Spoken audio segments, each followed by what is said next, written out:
Jesus was talking to some religious leaders one time, and they were trying to trick him.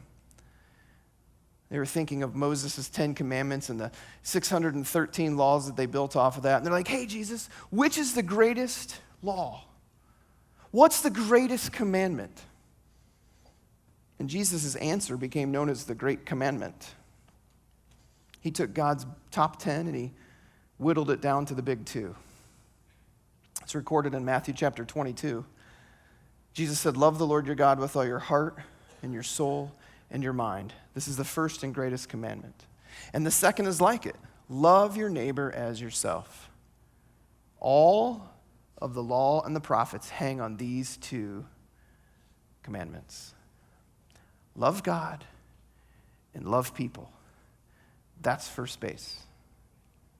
When Jesus said to love God, he was talking about all your heart, your mind, your soul, your strength. He wasn't talking about different parts of who we are. He said this is different ways of saying the same thing. I need you to love me with everything that you are. He was quoting Deuteronomy chapter 6, verse 5, which the Jewish people would have clearly had recited. It was one of the most popular verses. And he's drawing from what they knew and said, listen, I hear you saying this, but is it true? Do I have every part of you? Are you all in and following me? To love God means to know who he is as creator and gracious and loving and just and holy and sovereign, as your father of all compassion. So how do you know that you love God? Is it your knowledge? No. Jesus said, I'll know the one that loves me by the one who obeys what I command. Listening to Jesus and doing what he says, that'll reveal that you love him.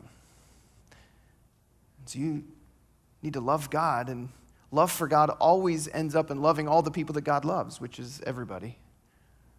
It's having a compassion for people. When Jesus said the second commandment is like this, he's actually quoting Leviticus chapter 19. Another passage that kind of described what it means to be a good neighbor. And here are some of the things included. Sharing with the poor, being impartial, not gossiping, living at peace, serving and not slandering. That's what it means to be a good neighbor. Listen, loving other people doesn't mean that you affirm everything that everybody thinks or feels. But it does mean that people that view the world differently than you can be your friend because you can still have grace and compassion and love and mercy. And you can be a neighbor who serves and puts their needs first.